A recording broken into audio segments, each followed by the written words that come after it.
Hello, people. We are back. A2TP podcast, episode 248, and it's your boy International Walt, and I am sitting here with the beautiful.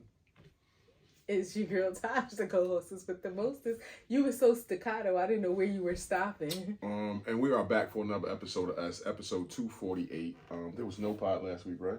It was. It was. Okay. When was the week that we didn't have the a pod? prior week. The prior week. Okay, last week was a pod. We back for another episode of us. How's it going? How you doing? It's going good. How are you? You alright? Your mind? You catching up? Yeah. Yeah. I'm good. I'm good. Are we doing a countdown? Yeah. Okay. Seems Sure. like we got there faster. That's why I was kind of thrown off a little bit. I'm good. Mentally, I'm a 9. Pretty good. I had a pretty good week. Yeah, things are moving along, and yeah, I'm good. Financially an 8, extremely grateful for God's blessings. And work is a 9. It's good. It's getting better. Got some hurdles to jump, but I'm gonna jump them. I'm good. And then physically I'm a 9. I feel good. I got a little hip pain. I don't know, something about that. I gotta find like the right speed and incline combination, because I don't know what be going on with my butt cheek. Start hurting and it like kind of linger for days. But maybe I need to get back into my yoga. That might be it too. Do some good stretching. But other than that, I'm good. How are you? I'm straight. Mentally, I am a 9. I feel like a 9. Mentally, everything is good in my life. Everything is good in my work life. My personal life, everything is fine. So I'm good. Finances is a 8. Always leaving room for God to dump a little in, so we can dump a little out. I like that. Work is a 9. There was evaluations this week. But just the normal how the company is doing type of stuff. Nothing, pertaining to me all that much. Just how the company's like doing, company progressing. evaluation. Yeah, all that kind of stuff, and where we're going and where we're headed and where we're not going. Anything surprising or shock? I mean, not that to share the company business, but just the typical company stuff. Like, of course, every company is going to say we didn't do as good as last year as we did. This year we did as last year, but blah blah blah blah blah. And it's like, I don't think I've ever been brought in there and sat down and been like, hey, we doing fucking awesome. Like, we're just fucking phenomenal. We're blowing shit out the roof. Like, we just got money coming out of our asses. I ain't never heard that. So it's always that jargon. Physically, I feel like a 9. I do wish I had more pep towards the later days of the week. But I just don't. I don't be having no pep come Thursday because the week comes down on me. And then I don't be having no pep on Friday. But I just got to work at it, get back, or take something. Drugs, I don't know, a drink or something, I don't know. But I got to get my pep back. Yeah, because I still got 10 more pounds I want to lose. And then that's the goal. I hit my goal, and hopefully I can plateau and stay there. But yeah, that's how I'm doing. Wows and woes, ups and downs, stops and goes. What you got? I should change this segment to what's pissing you off and what's not. No, I'm just fucking with you. Well, we used to say, what's your beef? Yeah. Yeah. But I don't necessarily have any woes this week. I don't really have any woes. Wows. My husband and I celebrated another year of us. That's always a blessing. I never take that for granted. I just don't, and I'm still each year like in amazement of like, damn, I can't, like, not that we're, and I guess this is subjective because we only know what we know, and we know it to be truth. You see people that have been together 20, 30, 40 years, and they know that it may not be that good. We hear about, they be like, oh, my grandparents was married 70 years, and they may have been sleeping in separate rooms for the last 30, but I am happy to know that at this time that we're together, like, is good. Like, we ain't just doing it because some people stay together because they're afraid to not be together. They're afraid what people gonna say. They're afraid of the change, which I can imagine spending like more than half of your life with somebody and then deciding that you're not going to. That's a big change. And some people, it's like they rather deal with like they say, they rather deal with the devil you know than the devil you don't know, and they are content in their unhappiness. I'm just happy that that isn't our story. Like, we like, we really are happy. I really am happy. We really are in love. We really are enjoying life together after all of these years. So I'm not gonna say I'm in amazement. I think I'm just still happy about that. I don't know what other words to use. Like, I still feel blessed. I still feel grateful. So, that is my wow for this week. Do you think that, so you don't abide by the whatever works for you thing? When I hear you say, like, our grandmothers, like a lot of the shit that they was doing, not having careers and not being able to say much when grandpa was out cheating and all that shit was just, that's foul. But the whole sleeping in other rooms or other beds, I'm not saying that's our story and what we want to do, but people do that today, and it's almost like whatever works for you, and some people do it and are happy. Oh yeah. I'm just I maybe that was a bad example, but I'm talking about, like you said, like the relationships where Pop and Grandma been together 70 years, but Pop got a family on the other side of town that Grandma just don't speak about. I'm talking about the sleeping in the other room and they don't speak to each other. Gotcha. It's like, I'm not. He may slap her around, put his hands on her. I got you. Or so I'm not saying just the fact of sleeping in different rooms is an example of being in a negative situation, but that compounded with other things, or maybe not even that. Just, again, Papa got a side joint that, he been married to Grandma for 70 years, but Miss Mabel been, his side piece for 40 of them. Like, that sort of thing where it's like, just because they were together for all these years doesn't mean it was good, but that generation was taught you get married, you stay married, and that's just that. You don't get divorced. You don't leave your husband. And a lot of those women were stay-at-home wives. The men were breadwinners. So leaving would have been more hurtful than probably him cheating. So again, I didn't have a leg to stand on. Yeah, I wasn't referencing sleeping in other rooms as being a negative part. I was just saying them being together for so many years, but it ain't a good situation. Yeah, I know a guy at work, who him and his wife sleep in separate rooms, got their own TVs, and mainly when I asked him, why do y'all do that? He's like, I love her, I spend time in there, but she watch what she want to watch. I watch what I want to watch. I go to bed when I want to go to sleep. She go to sleep when she want to go. When she's sick, she's sick. When I'm sick, I'm sick. It was like, so it was just listening to him. It was like, oh, like me and my wife too codependent to be doing some shit like that. But what you're saying makes sense. Yeah. Like, and he's like, I love her to death. She loved me to death. Sometimes I sneak in there. She sneak in here. I was like, do y'all ever spend a night in each other's room? He's like, no. Oh wow! Like, so you might even if we get busy, he was like, we make our way somehow in the morning back to our own own room. But whatever works for you, whatever works. I not only can't imagine sleeping in a different room. You remember I wanted a Tempur-Pedic bed, but when I realized like it's kind of like I feel like it's two twins put together and they just move and shit. Like I don't want to be up and you down and we can't hug and that sort of thing. So yeah, I or you land on a crack and fall through. Yeah, I definitely don't want to be in. I don't want to be in separate positions, let alone separate rooms. Yeah. Wows and woes for me is no woes this week. Yeah, I don't want to make up none. It's nothing.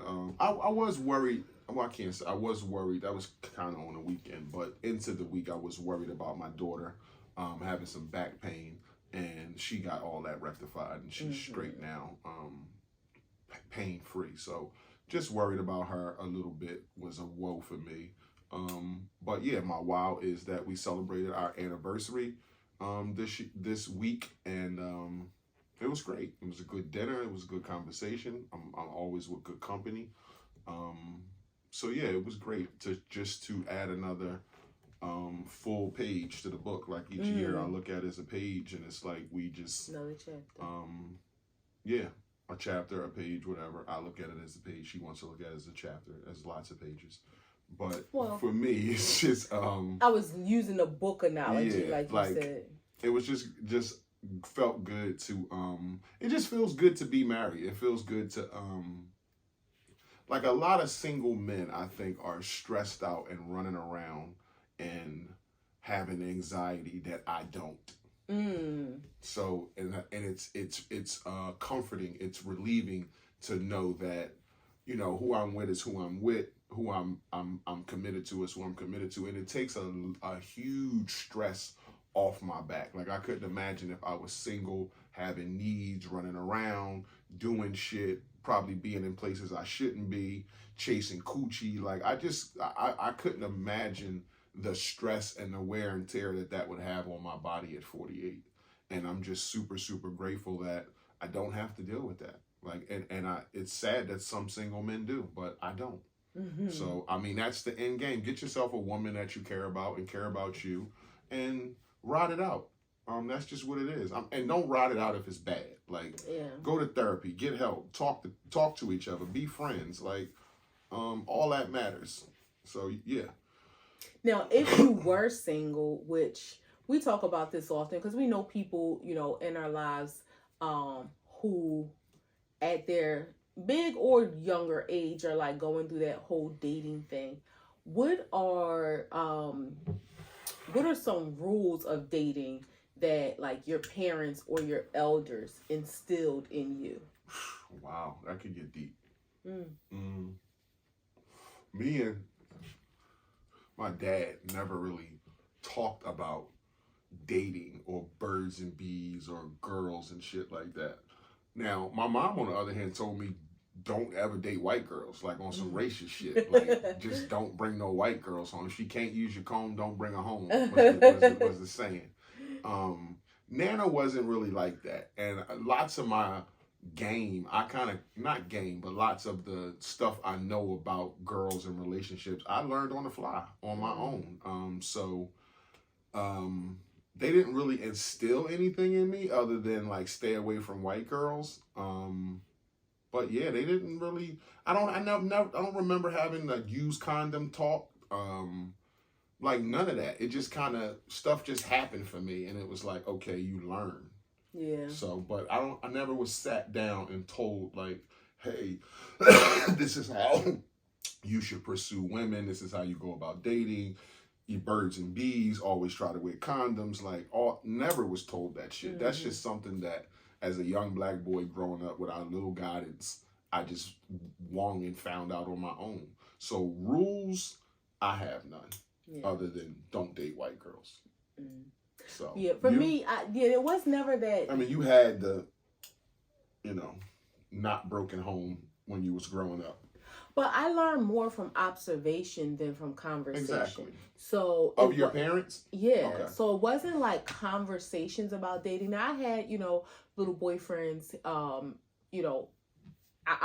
had boyfriends growing up, but it wasn't any conversation about safe sex. The conversation was about no sex. Yeah. So that really wasn't from a both? thing. No, more so from my dad. And it was I don't even know whether it was really a conversation or more so just implied. And I didn't follow those rules, but it just wasn't like a conversation. My mom really didn't. It was never that type of a conversation about.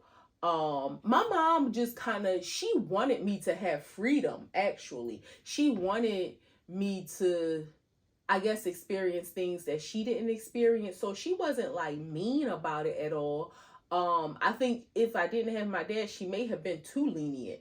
But yeah, so we never really had conversations about it. Could you? Or you just didn't? Like, was that not the relationship? That just wasn't the relationship. Okay. Like I couldn't. It was. I don't even think it was ever a thought in my head to like talk to her about boy stuff. Like it just was never a thought. And what I realized, like one of the things that I noticed. I went on my first date when I was 15. We went to the Miriam Theater to see a play, and we went to a restaurant. Like I I had a, I ended up getting in trouble because I came home late, and I didn't even do anything bad. We just didn't make it home by my curfew, and I forget what. No, it really wasn't even. It didn't even go in that direction. It was just we were late, and I used to have this bad mentality of like, oh well, I'm already late. I'm already gonna get in trouble, so ain't no sense in rushing. So. Like Stupid. That was just my mentality, but Stupid. It really was. We did not do anything bad. But I say that to say, in my whole life of, living with my parents, I think I seen them go on 2 dates. And I think maybe that's why I'm so passionate about spending time with my parents go on dates. Spending time with you. Like I remember they went to see Rosewood in the movie theaters, and then like they went to this local. I don't even know if you consider that a date, but like they went to. So I would say maybe 3 because they went to that bar like maybe 2 times. Yeah, I've never seen mom and dad go on a date like, hey, we going to the movies tonight, y'all chill, or we going out to dinner. Never. Like we went out to dinner as a family, but not they didn't. So we never did that. Yeah. Like I don't ever remember us packing up as a family, all 5 kids and them 2, and going out to dinner. I don't remember that. At all. Yeah, we went out to dinner as a family a lot, but like them dating, so I didn't learn that from them.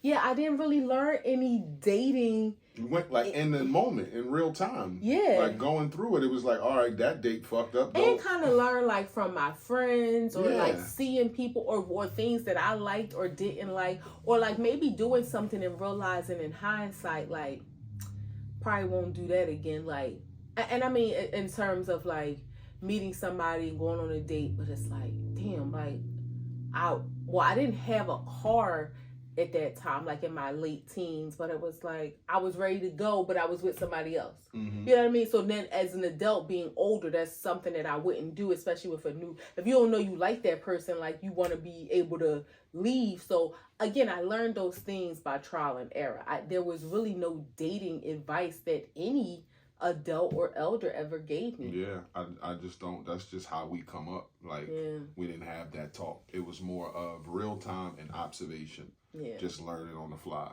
Like, oh shit, I did that and that fucked up. Or she got away from me because I was too possessive or over. Like, all them things you just learn on the fly. You don't know man sit you down and say, listen, youngin, all that overbearing shit. Like, you gotta chill with that. You run a woman away. Like, you don't know.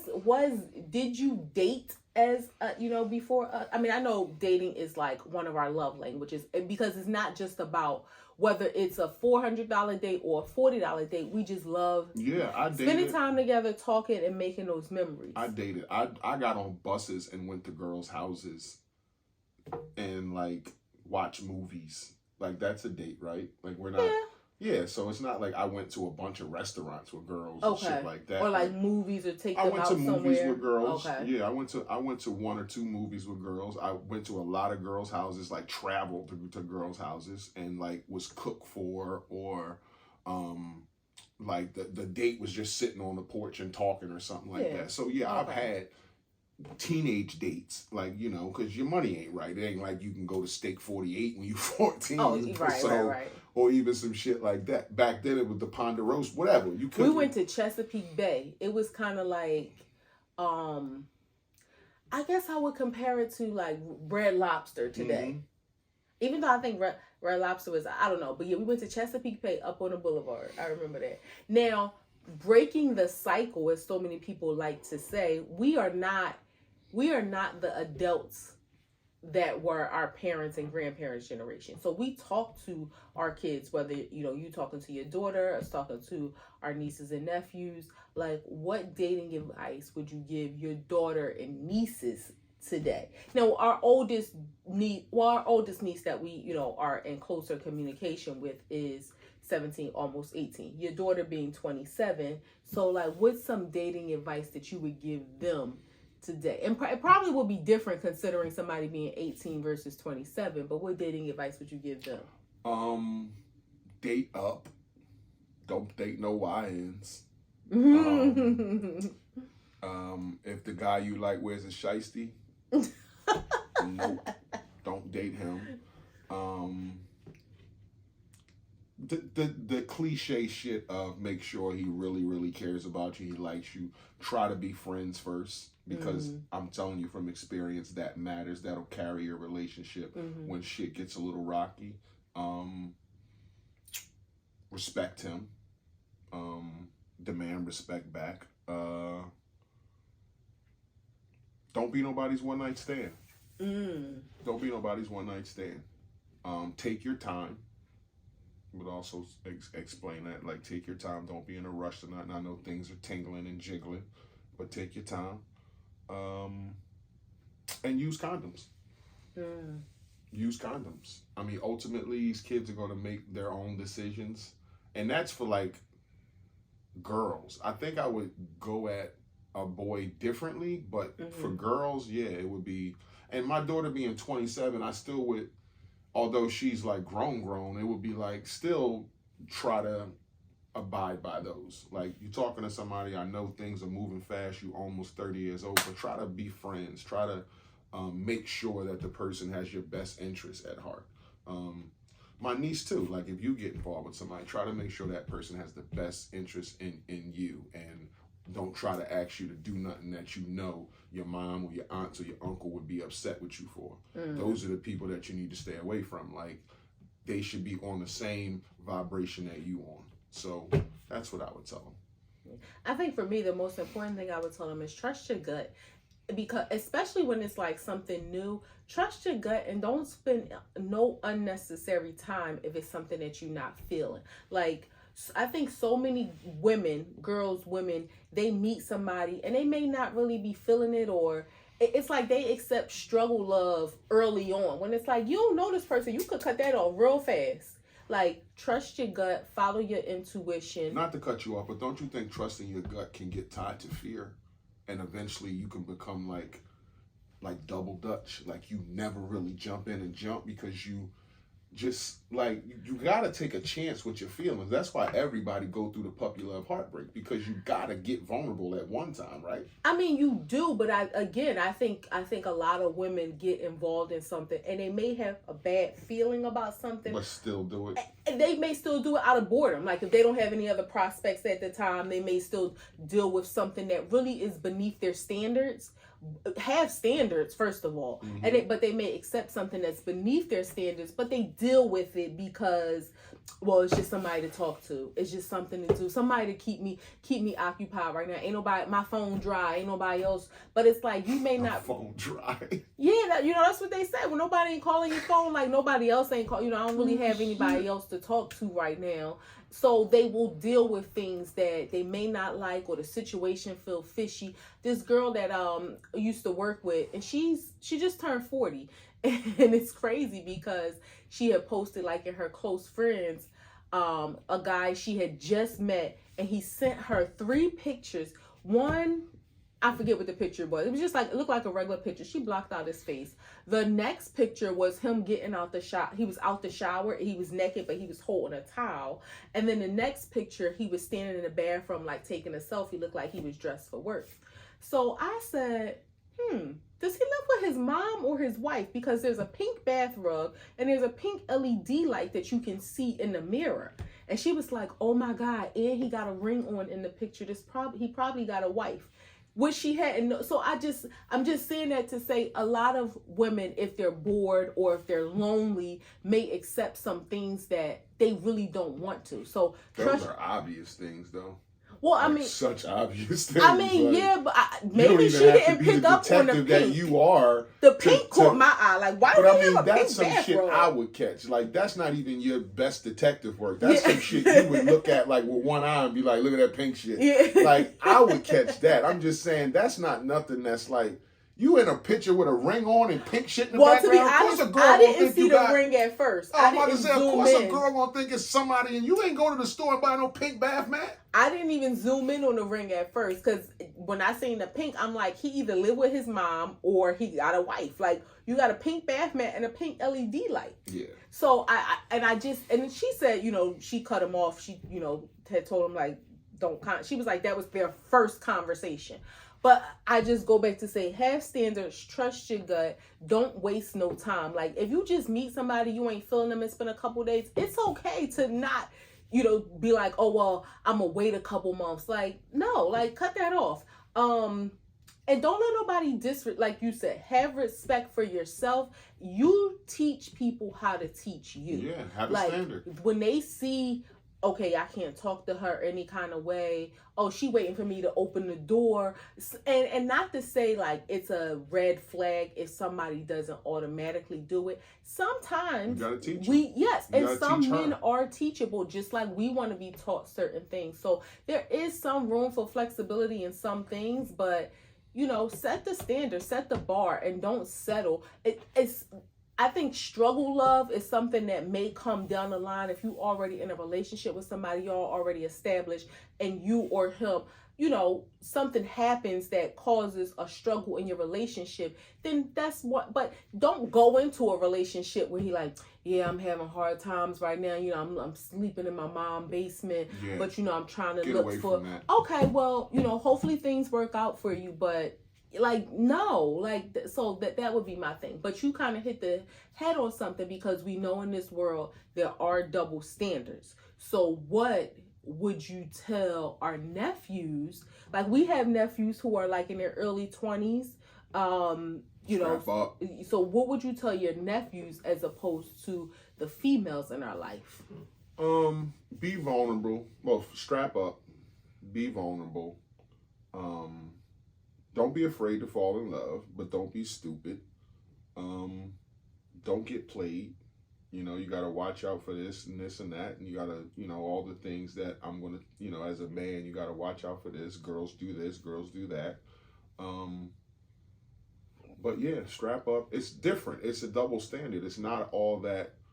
And again, me as an evolved man, I would tell my nephew, don't be afraid to be vulnerable. Mm-hmm. If you really like somebody, don't put on no facade. Like, dive in both feet. It could be your wife. It could be, you never know who's in front. It could be your soulmate. And if you feel that, then you feel that. Don't be afraid of it. You could get hurt. It's a chance, but we'll deal with that if that happens. But you never know who you don't let go, who could be your forever person just because you scared. So don't be afraid, all that man shit. Don't be afraid to cry. Like, don't be afraid to speak up about your emotions. Set a standard. Set a standard. You're the man. Set a standard. Show a woman that you can lead. Yeah. Show a woman that you're not, for lack of a better term, you're not an idiot. You're not out here just doing shit. You got a plan for life. You secure. And if she come with you, you're going to take her on a journey, and it's going to be okay. She going to be okay. Make women feel like they safe. Mm-hmm. So yeah, that's what I would say. One of the things that stuck out in my mind, I would tell our nephews, treat a woman how you would want a man to treat your mom. What you mean? Why would you say that? Everybody don't like their mom. Okay, if you loved your mom or whatever woman is in your life that you love, treat a woman the way you would want a man to treat her. Whether it's your mom, your sister, your aunt. I get what you said. So I'm just saying, the woman that you care about in your life. Right. Be respectful to her. Don't lie. Another thing too, for both parties, I would say, especially the old, like with your daughter, our nephews are kind of like early 20s, so even maybe with them too, ask them, but especially with your daughter, I'm not saying your daughter specifically, but with that age range, ask the hard questions early. Don't be afraid to ask, because one, again, that's a part of setting the standard, and two, it may save you from some heartache. Now, doesn't mean everybody's going to tell the truth, but, certain things, like you want to talk about financial responsibility. You want to talk about, when the last time you cried, criminal history, like those sort of things. Like, and like you said, being an evolved woman, this is not something that I thought of at 18, 19, 20. Well, I didn't have to think about it in my 20s because I had my man. But it's something now that I would definitely give that information to our nieces and nephews that we love. Like, ask those hard questions up front, have those conversations up front, and again, it's a part of setting that standard and letting it be known, like, this is the wave I'm on. This is the things I think about, and this is the things that I'm going to be asking and talking about, and I care about, and this is what means a lot to me. So if you care, those are the things you should be asking. Do you think that it's required, or would you, if you were single, feel that it's required to live with somebody before you propose to them, or two definitely before y'all got married? So one, would you want to live together before you propose to your girlfriend? Absolutely. Okay. You have to. I don't even think it's good advice or a good thing to do, a good decision to marry somebody before you even live with them. Like, I need to know how you live, how fucking messy you are. I need to know whether or not I can deal with your shit without the representative, without all the makeup, without the hair, and those are just superficial things. But when you just around the house, when you like, bitch, do you fart in your sleep too much? Like, all those things, like, I would want to know. That would bother me if I was single. Like, but if let's say y'all was dating for 3 years, and of course you spent the night, she spent the night, you don't think you can ascertain those details through, like, the time y'all spent? Like, you spent the weekends with her sometimes. You don't think you could ascertain that information through those experiences? I mean, you can in pieces, but I guess when you in the moment, I'm not thinking about that. If we're talking about buying a house, getting married, and living together, now my mind shifts. As a man, it shifts. So I want to have a sample size, a long, consistent sample size of what it's like to live with you. What, when some shit goes wrong in the house, how you handle it. When, like, just how you are as a female in the house, like, how do you handle that? I would want to know that, not in 2-day spurts. Especially when we're not, like, in our home. Those things might be in a hotel room or Airbnb or something like that, or at your place or at my place, but it's just for a couple days. Yeah, that's what I'm thinking. I'm looking at it, okay, if we've been together, let's say 5 years. You got your place, I got my place.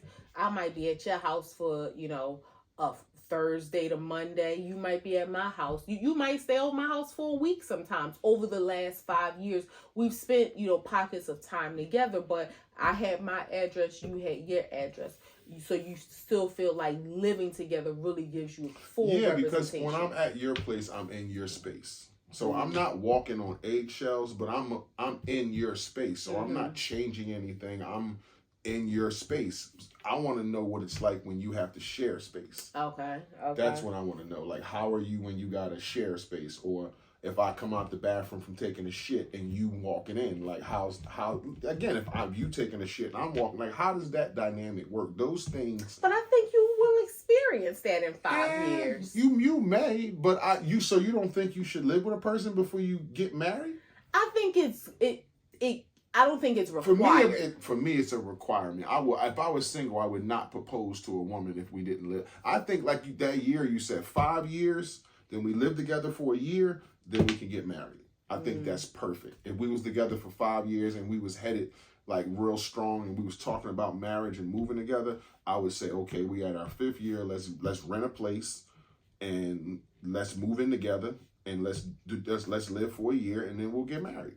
But well, I'm saying, if you hadn't even, you said let's get married, like, she may not even know that you're on the track to propose. So that year, I'm not proposing until we live together. Oh, that's my answer. Okay. And that's a requirement for me. Like, I have to live with you in order to ask you to marry me. So you definitely could never have one of those relationships like Cheryl Ralph. Well, her name's Shirley Ralph, and her husband, they live on East Coast, West Coast. Nah. Yeah, that is. I mean, again, I don't think it's a right or wrong.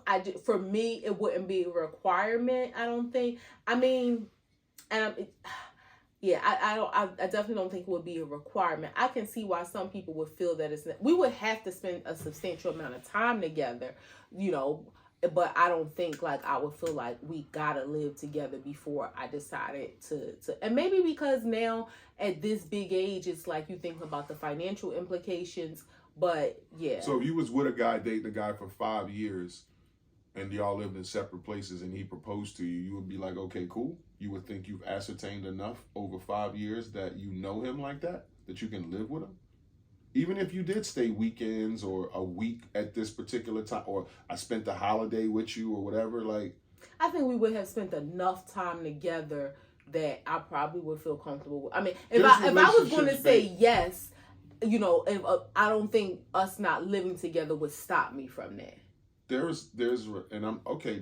I receive what you're saying. That's your decision. That's your choice. There's relationships that fell apart during COVID when people had to lock in and be with the person that they probably was married to 8 years. But that's hold different. on. Let me land the plane. Like, you probably was married to or dating a person 5 years or been with them 8 years, but because we are home every day. It's like, now I'm really getting to know you and see you and talk to you. And maybe you don't have conversation I want to talk about. Or maybe you say weird shit. Or maybe, like, you might say something like if you're talking about, like, some kids or something and somebody say some weird shit, I know that'll turn you right off. But you might not. But again, I think that's a completely different dynamic, because now you're talking about not just the fact that, okay, we're together more time than we ever have been. And it's a shame that we had, like, I'm just saying it didn't take the whole COVID for people to break up. People broke up in 4-5 months. But it was also an extra layer of, is this the end of the world? You think that had something to do with it? I think so. I think the psychological aspect of it, the whole, not only are we together, we have no distraction. Like, it's no girls' night out right now. It's no boys' night out for you. We can't, like, go chill at the mall because it's uncomfortable. So I think those extra layers of stress and not to say people really finding out who their partners was didn't take away from it too, but I think those extra layers of stress, where for us, and I don't mean no disrespect, because I know there were lives lost,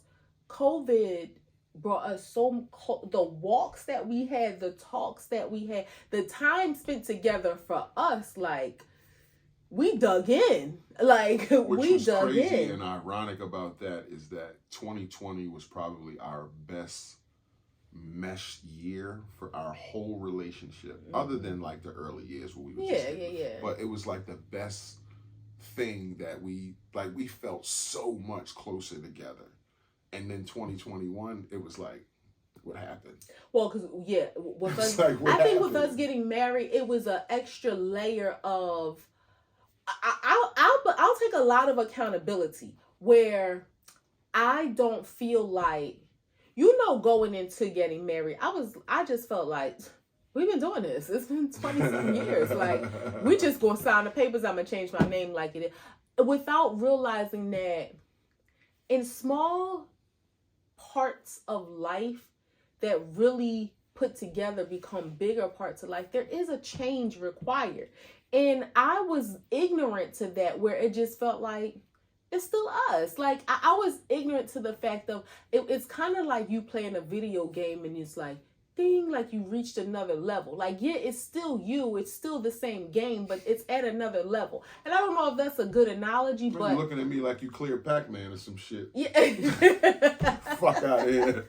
But it was so... That's how you looking at me like you cleared the Pac-Man stage or some shit. Like, no. But I take accountability because mentally you were there and I wasn't. You were there and I was not. It was just like, what are you tripping about? Like, okay, you're my husband. You've been my husband for all these years. Like, so what? But it was like, nah, it's different. It's and stepping into that, marriage did something. It like turned on. It leveled you up mentally in terms of the kind of husband that you were. It really quickly.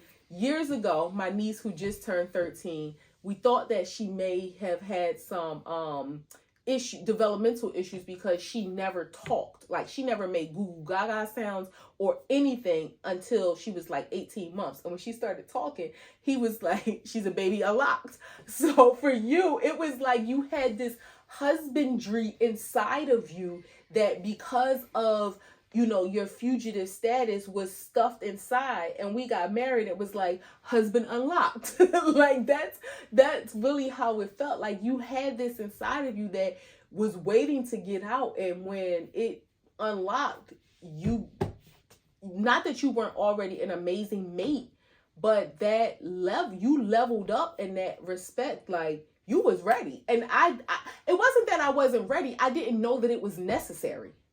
I just thought we've been doing this. But in essence, you wasn't ready. I knew you could get ready, and I knew you were going to get ready. But to be honest, you wasn't ready because you was ignorant to it. That's what I'm saying. I wasn't ready because it wasn't something that I knew I had to get ready for. Right. For me, it was like unlocking and not being a fugitive anymore, and just knowing that all the years and all the stuff we talked about and all the plans we had and about getting married, and we never could. So it was like, it's real now. Mm-hmm. So it's like, that meant something to me. It was like, holy shit, I can't be like, not that I want to, but I can't be like, let's just wait or not talk about this, or we just not get married. And we've been saying for all these years, we wish we could be married, wish we could be married. So for me, it was just like, this shit about to be real now. Mm-hmm. And it has to feel different than it was feeling different. So it was like, this has to be a new chapter, a different thing. No, Tosh, this ain't just sign the papers and fucking go down. Like, it's not that. And not for nothing. And I never told you, like, hey, if it is that, I don't want to get married. It just was like who we got to talk to, who we got to talk. Yeah. Like, how many conversations do we have to let you know I'm feeling different about this, and you need to be feeling different too. You roll with me. Like, you drove me to that place. But not for nothing, let's also acknowledge that in your freedom, I had to get to know a whole new person. Of course. So that was a different challenge inside of acclimating to being a wife, and acclimating to being a wife to this person that I know him, but I don't know him. Like, I don't know. And again, it was one of them things where I didn't realize. It was also like Walter unlocked. Like, I didn't realize that. I knew to the world you weren't fully who you were because you had to hide that. But I didn't realize to me you weren't. Mm. And there was different aspects of you that I had to get to know. Your name, not that I didn't know it, but just, respecting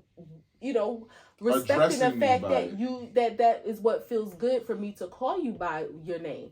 That was like the most minor thing, but it was a big thing. So yeah, 2020, COVID, it was horrific for a lot of families, but for us, it was our most amazing year, which led to I won't say our most trying year, because 2008, 2009 was trying. We went on a tangent because the question was, would you live together? I know, but that's fine. Yeah. Moving forward, that's kind of in the same vein. Would you date someone separated but not yet divorced? That's tricky because hell no. I want to say no, but there are some situations, like somebody we love has been separated for 7 years, and because of petty, this person don't want to agree to that, this person want this person, like papers haven't been signed. I'm sitting here like, yeah, I'm like, okay. Papers haven't been signed to finalize the divorce. And it's like, now one person, they both have been dating. One person got a child, but it's like, do you not date? Which is crazy to me that you would move on to the fact of like having a whole relationship with a child, but won't sign the papers. That is mind boggling. But I say that to say, initially, I want to say no, I wouldn't. But there are some extenuating factors when you look at it. Like, technically, you are dating a married person, but there could be some extenuating circumstances. That's the thing that the hill I would die on. Like, I'm not saying you don't. I'm just saying I have a standard. I respect the ring. I'm not dating anybody who's married. Mm-hmm. That's just who I am. Like, I'm just not gonna do that. Mm-hmm. It's a reason why that nigga won't sign the papers. Whether we like the reason, whether we think it's a good reason, that's a whole nother conversation. But it's a reason why any nigga ain't signed the papers yet. You think because he don't really want to be divorced? Or he has an alternative motive. He wants something. Oh, I'm not okay. saying he still wants Oh, you. okay. I'm not Gotcha. going there and Okay. saying he still loves you and still wants you, because Gotcha. obviously y'all wouldn't be, Gotcha. there would be some signs of that. But obviously he wants something, or she wants something. But anybody who don't sign the papers after a year, it's like, what the fuck are we doing? Like, you out doing your thing, I'm doing my thing. Like, let's not have a situation where you go to do something and being married is blocking you, or you need me, and that's not what we're doing. So if we're gonna separate, let's just be separated. Now, and the time factor. I'm sorry. Go ahead. If you dating somebody, it'll be like, yo, like, I can hang out with you and go to dinner, but we can't date and be necking and having sex and going in that direction if you still are married. Is it just your morals, or is it like religious purposes? It's my morals. Oh, okay. I was just asking what was dictating that mindset. No, I guess when I said respect the ring, I guess the covenant of marriage under the Bible, like all that kind of stuff. I just don't. I would want somebody to do that for me, so I would do that for any. I just respect the ring. I just wouldn't fuck with anybody who's married. I don't want to tarnish anybody's marriage. I don't want to be that person. I don't want. But even 7 years separated, you feel like are you? He got a baby. Like, are you tarnishing it? No, but it's just like, what could you do to get a divorce if your husband won't? Is that just something you have to live with, or can you do something? If it's financial assets involved and that's what's holding it up, then I want to Google that to figure out because no, there are circumstances. Is there something you can do if your husband's not dead, but he's just being a prick and not signing anything? How long does that have to hold your life up? I will say, and I'm not going to give too many details, there are certain criteria where you can take certain steps to get a divorce without him agreeing, if there's no financial assets involved, and if there is no like, if he hasn't contested it, then yes. But once there's like them contesting it on file, I think that's what holds it up, because then the judge can't just ignore like the request. So now, contest would be like, okay, now I went to the courthouse, I asked for the divorce again for the 12th time or 13th time. They send you some paperwork saying, hey, this person asked for a divorce, and you decline, even after 7 years. Is that what you're saying when you say you? Oh, no, that you want to, okay, like a rebuttal, like, okay, this person's filing for divorce. Okay, well, I want half of this if we get a divorce. So that's you contesting it. Gotcha. Now, if they don't agree to that, then it's kind of in limbo. Like, you're not agreeing, they're not agreeing to giving you what you want, so you're not signing the divorce. But if it's nothing financial involved, like, I'll say for my mom, when my dad was locked up and she was filing for divorce, and he initially wouldn't sign the papers, and then like there was a process that she could have went through to eventually, just because again there was nothing financial involved, there was no custody about kids involved because we were all grown. Now eventually he ended up just signing the papers while he was in prison, but there was a way for her to do it. But if there's some financial, okay, I get what you're saying. Let me ask you this, and this is for who we know and what we're talking about. Do you think, take emotion off the table, because I know who we're talking about, we both love, but do you think it was, after hindsight, after all this time, do you think it was a good decision to go this route and not just give half of what was asked for then, before you add all this money of 7-8 years to what was being asked for? Like, get it over then, because the marriage is over and I want to move on. So I'll start with, okay, I'm not whole, but I'm half. So I'll start here and build my new life, and I don't have to worry about you. But if I keep saying no, like, it's a decision I make. Now it's 8 years later, 9 years later, and it's like, you still haven't said yes. So it's like, it's holding my life up in a certain aspect, where I could have said yes in the beginning and been 7 years ahead and probably already made that up by now. So that's what I'm saying. And again, people make their decisions, and who I love you out there. So I'm just saying, do you think after hindsight that that's always a good decision, is to say no, because I'm mad and this person wants half? Where it would be like, let me do this now, get you off my plate, and let me get on with my life before 10 years go past, I done added another, grit to my money, Yeah. and now it's still in limbo. Should get that? In hindsight, you think like it's one of them things, cut off your nose to spite your face, like, or just deal with it and get it done with, and let them be on their way. And do they win? Possibly you can look at it like that, but you also can look at it like you won because now you're done with it for real. Like, it's almost like I'm going to show you how serious I am, that I don't want this anymore, that I'm going to give you what you want so that I can go on with my life, get married again, or whatever I want to do, and move on. And not have a hiccup. Yeah, but then it also comes like, how dare you? Yeah, but like, that's how emotion, dare you? That's emotion. That's not like rational thinking. Yeah, I mean, so it's now the time factor does play a part in it too, because I've known of some people who have been separated and got back to. I have a friend who her and her husband separated. She lived they own a house, had a family. She rented another house for a year because things was just really bad, and she wanted it to work. It just wasn't working. The kids would go back and forth visiting. She rented this house for a year. After a year, they decided, okay, she was going not renew her lease. And they have been the happiest I have ever seen them. Actually, another person that we know and love who the thing came from had a separation as well for a year or so, and then got back. So that's why I say time does matter. So I wouldn't automatically say, because somebody could be separated, you start dating, and you think, y'all going one place, and they're like, well, I think I want to go back to my husband. You'd be like, what the hell? But 7 years out is like, come on.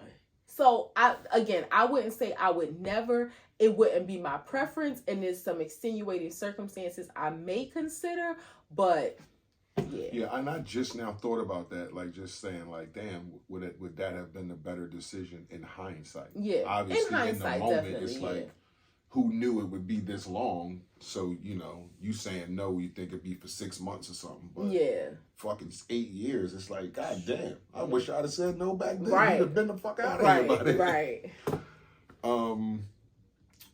3 grams. Yep. NBA indictments. Wait, is this the Chauncey Billups thing? Chauncey Billups is the coach of the Portland Trailblazers. Terry Rozier plays for them. And for another player and another coach have been indicted. I can't think of their names on the top of my head. God damn, I just read this story before I came with this too. That's fine. But they're going to be arrested. They are arrested, and they're going to be indicted for gambling and putting money on themselves in all this FanDuel prize pick shit, and having illegal poker games where they were robbing NBA players with cameras in the poker tables, meta glasses, some kind of glasses that you could see through the cards. So what I read, it was an X-ray table. Yeah. So the table, you put these glasses on, and something about the table showed some light up that will allow you to see what the number on the card. Yeah. And you only could see it if you had these glasses on. If you took the glasses off, it looked like a regular green table, regular cards. Yeah. I just seen it. I thought it was a joke. I'm like, are you kidding me? They were wilding, and then the video started coming up on TikTok. Like wait, let me just ask: who sells that kind of table for anything other than something nefarious? Like, what else would you use that table for? For something nefarious. That's what I'm saying. It's in that world, you can buy shit like that. Wow. Yeah, you can buy shit. And you got millions of dollars. These guys got fucking millions of dollars. They can get their hands on shit like that underground world. That's especially if they're spending money on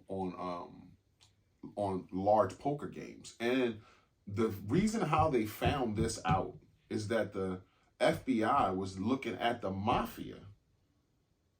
Looking at the mob, as they always do. Okay. La Cosa Nostra. And they were like, this is like a couple of years, and we keep hearing these names, Chauncey Billups and Terry Rozier. Like, aren't they NBA players?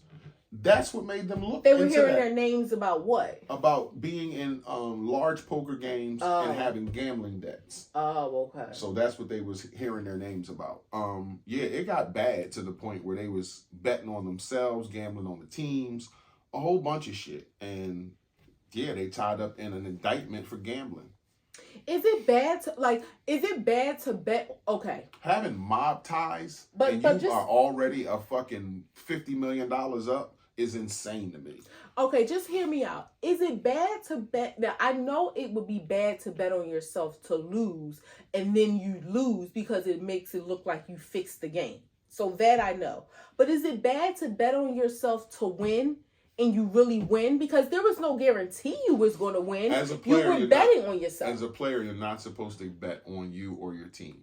Oh, so okay. that's just keeps the gray area out of it. What Terry Rozier did was pick 25 parlays. That's like a high up bet, like a high odds bet. So you win a lot with parlays. He put 200 grand on all of the parlays, and then he went in the game and he took all the unders.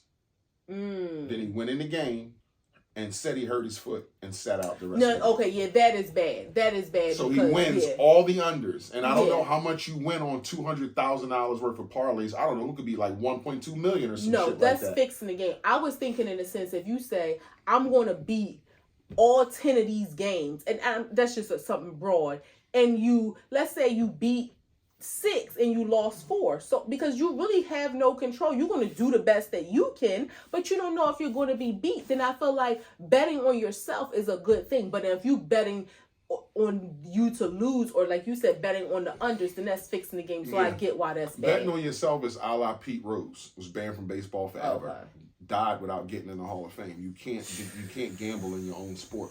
Now Pete Rose can gamble on football. You can gamble on basketball. So wait, you say you can't bet on yourself or your team. You can't bet on another team either? Yeah, but you're not supposed to bet in your own sport. It just takes the gray area out of it, is what I'm saying. Okay. Like if you're a basketball player, bet football, bet baseball, bet tennis. But is it illegal to bet basketball as long as it's not your team or player? No.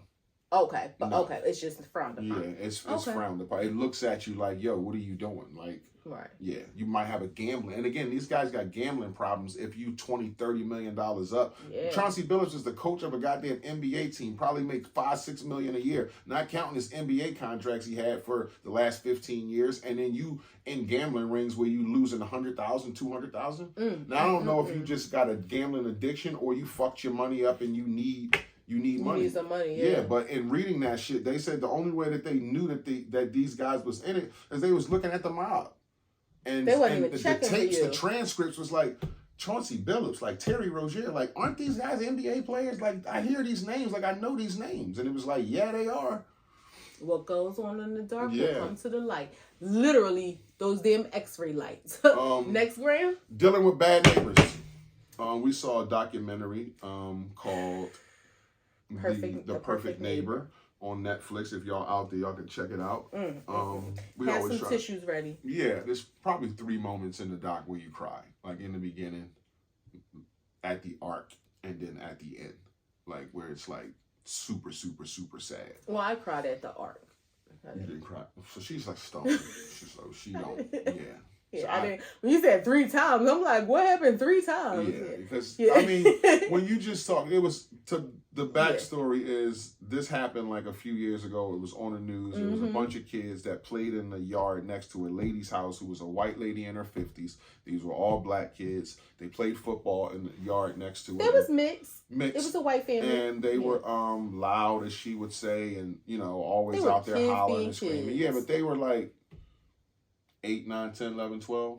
13, 14. Yeah, they were like kids just out there playing football. It seemed to be a tight-knit community other than her. And she always complained and called the cops and did this and threatened and all that shit. And long story short, one of the kids left an iPad over on her steps. So she says. The mom goes over to get. She took it and the mom went to get it. Yeah, the mom went to get iPad, knocked on the door, and the lady shot her through the door and fucking killed her. So that's the gist of the story. But we lived a few places. What bad neighbors did we have, and how can you imagine dealing with Jack and them was probably our worst neighbors? We lived in Sharon Hill, Pennsylvania, Montgomery County, Delaware County, if you're not familiar. And it wasn't even that we didn't have any issues with him. That's the thing. We never had any issues with neighbors. But it was this family This little boy, I would bet money, talking about betting, that he's in prison right now. He was probably 8, 9 years old. Yeah. And he was so disrespectful, so bad. And who knows what was going on in that house with his family, because he had some other siblings too. But I'm talking about the cursing out his mom, the hollering, the scream. He was terrible. But we've always encountered some kid sort go to of the supermarket and come back with a shopping cart. Like, who takes this fucking shopping cart from the supermarket? We've always encountered something where neighbors have had some riffraff though, but we've always been excluded. At our first house, we thought Reggie was dead because he had the music playing for 4 days. 4 days straight. So I called the cops. He's upstairs dead. His music was on all day long for 4 days. He wasn't dead. He was just out somewhere, never turned the music on. Then he used to fuck in the porta potties. Yeah. Then when I was doing Ralph's restaurant, he used to fuck in the porta potties, all the tricks and stuff. Then when we left there, we were about to move into this other apartment that we remodeled for his former boss. And somebody got smoked in Lansdowne, and somebody got killed on the doorstep. Literally the night before we were supposed to move there. So we had ended our lease, was supposed to move there, realized we could not move there, and then that's when we moved to Sharon Hill. We dealt with Jack. Then when we lived in... Hold on, in this Sharon Hill, we moved into not unbeknownst to us, we was renting a house off my old boss who passed away, rest in peace, Danny, it was a Section 8 block. It was you remember, it was one person, I think was the lady had sex. She probably was the only one that owned her house. Did she really though? Or probably not. She had 4 girls. But she was the nicest family there. It's that whole block. Remember the lady used to scrape her feet with the scissors? And the crazy thing was, that house was so big, so nice. The block, huge. If you looked at it, looked like a nice block. But the people, oh my goodness. Yep. It was where the hell? And we were only there for maybe 2 years, a year and a half, 2 years. Then we moved to Upper Darby, which the only negative experience we had there, our neighbors, they were nice. We thought they were, but they will always be in our business about our dog. We were not the type of dog owners that this is our Steve family member. Amelia? Amy? I thought it was Amelia. Whatever. Might have been. They had the hound, right? Yes. And they were Beagle or some shit. Yeah, they had the Beagle. They had 2 dogs. Hershey. They got the Hershey, and then they got the. Remember, she moved in and they got the Beagle. They would call whoever the SP, the animal control people, because our dog was in the yard. We're at work. We're not leaving the dog in the house to tear up the house. He got food. We had to put a dog house back there for so they were annoying in that sense. Yeah. Leave us alone. Then when we bought our house, we lived in Pennsauken first. We didn't have any issues at all with our neighbor next door with the tree. She was a pain in the ass. She wanted us to cut down the tree. Then it was just always something with her. And I had to tell her, stop knocking on my door, asking my husband stuff. No, stop complaining. Leave us alone. Then we didn't have no problems out of her after that. But our other neighbors had beef. Yeah. Tight lady. Yes. She needed a pounding. Yeah, they had beef with each other. And then now on our current home, it's a beautiful area. We had, it was one incident where the neighbors was playing music and somebody called the cops on them. Yeah. But again, that was the night they had the party, right? One of the nights they had the party. No, the big party where they were shouting all the neighbors out. That was the only one night they did that. Yeah. He number 4 over there, number 6 over there, number 8 over. What the fuck? Yeah, he wanted to be a DJ that night. But again, we haven't had any issues. I cannot imagine being in a situation like that, being uncomfortable, or having to just have your guard up so much because it's what's gonna happen today? We talked about this at work, and there's this guy at work that said he had to move. one time because of bad neighbors. He was like, it just got that bad. Well, you remember this? I'm sorry to cut you off. The people that was next to us in Pennsauken. You remember they moved, and then within a year they sold the house and was moving again because the guy said he was retired. He had bought a boat, and he was like, I didn't retire to have to deal with this stuff. He moved within 1 year. Yeah, he got the fuck out of there. Yeah. And then the other dude moved in with his family. Mm-hmm. I don't know what type of shit they're going through now, but yeah. But the guy at work was saying like they had to move, like him and his wife and all that. He was like, the shit just got bad. It wasn't healthy for his kid. He had 2 girls. He was like, it just got bad. Like the dude just wouldn't stop. And he was like, it became like unsafe. Yeah, I so can imagine. Was like, we had to like, I couldn't imagine. Like, we're selling our house. Like, these people ran us out. Right. That's the thing I would have. Like, they ran us out of our house. They ran us the fuck out. Like, we love this place, and they just ran us out. Yeah. But if it's getting dangerous, it's like, man, I'm not dying because this guy is mowing the lawn with a pistol on his hip. Yeah. Like, fuck that. Like, I ain't getting into no shit with this dude. He crazy. Yeah, it's not worth it. And then you think, like, to what... You never know when somebody's going to snap. That's the thing of just... You couple years ago, should be your place of solace. The video where the guy shot the husband and wife in the snow.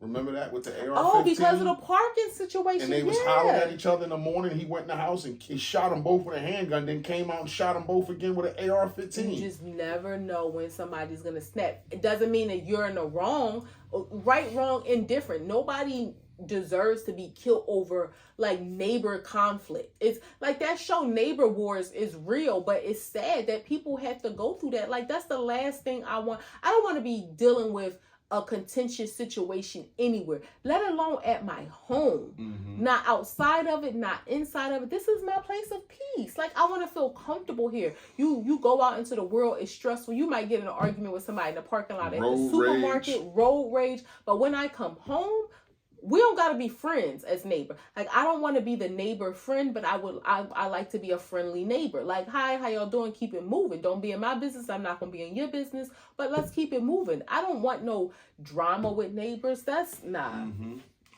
That's crazy. But check out the perfect neighbor. It's super sad. You're going to need a box of tissues, and you'll remember the story if you watch the news when you see it. It's sad, but and it's all put together from the body footage. cam. It's like no dialogue. It's no people in the background, like, you know. But that made me appreciate cops now having that body, because you could even see some of the cops that were very frustrated with this lady. She was a repetitive caller to the police, and they knew she was drama. Like, they knew these were like, this was unfounded. These kids was out there just playing football. They wasn't causing no ruckus. Nobody never broke her windows. She would sit in the house and set off her car alarm and make it appear as if they were messing with her car. And the parents kind of did like a little experiment, told them, okay, stay on this side of the street and let's see what happened. Her probably not realizing they were gone, still kept setting off the alarm. So that really made me appreciate like cops having body cam footage, because it can, you know, in our meaning like citizens, where something happens, it can work in our favor to have that footage. Mm-hmm. Last Graham, mental health in the family. Gucci Mane and Keisha Nior was on the Breakfast Club. And Gucci Mane and Keisha Nior. And whatever. Gucci Mane. I ain't from down there. Gucci Mane and Keisha Kayor was on the Breakfast Club and talked about his mental health issues, as far as his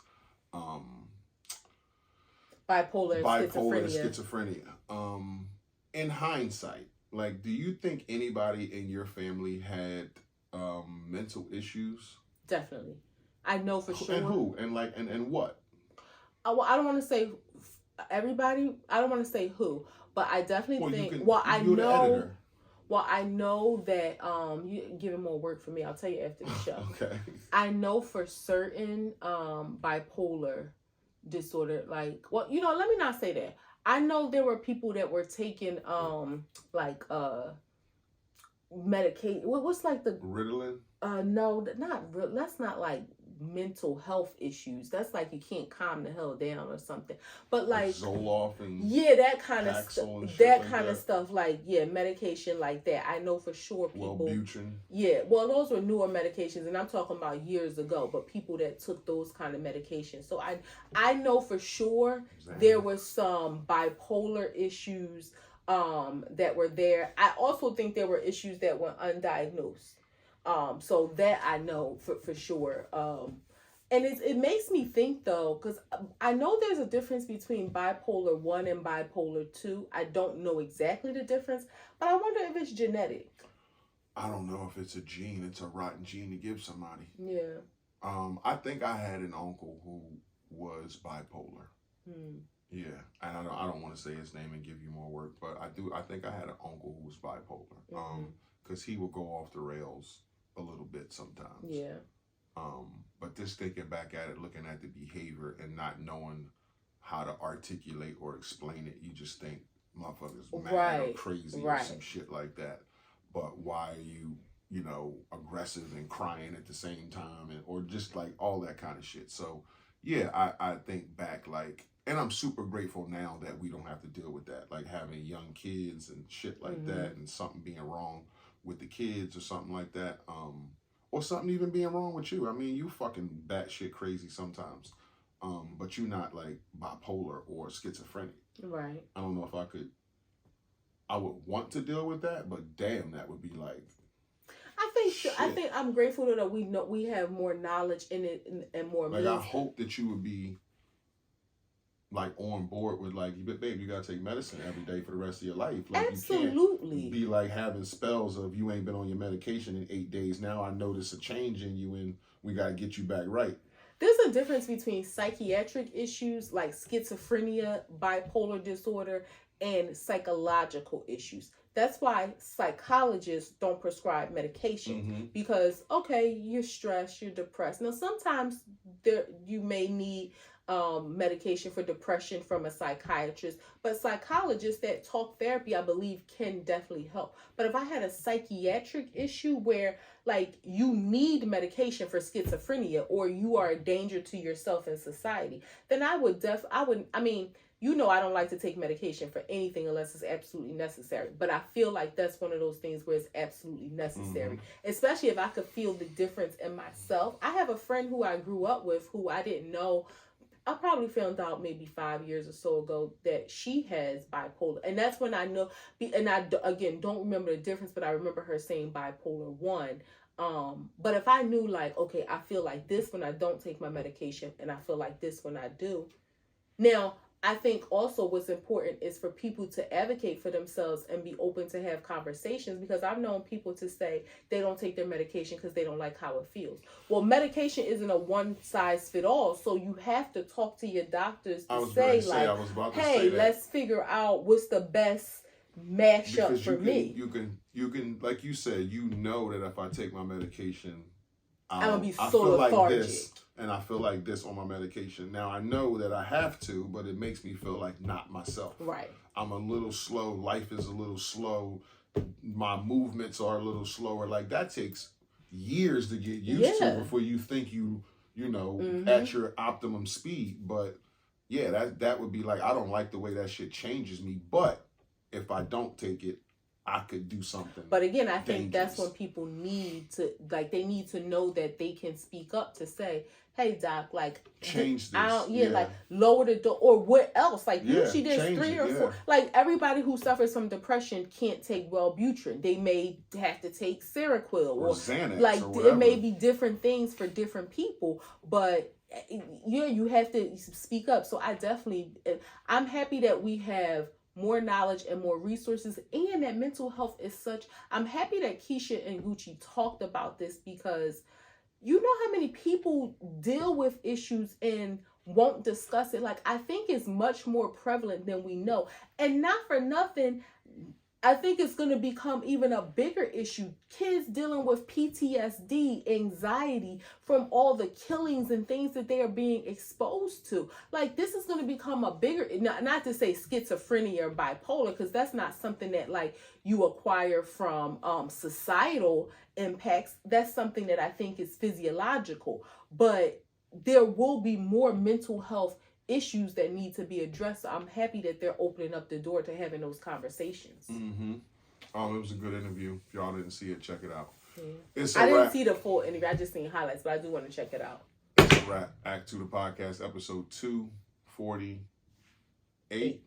Coming to a close. It's your boy International Walt sitting here with the beautiful. It's your girl Tasha co-host with the mostest. And it's a wrap. Y'all check us out. Where y'all check us out? We on Instagram and TikTok. If y'all fuck with us, y'all fuck with us. If y'all don't, y'all should. Peace.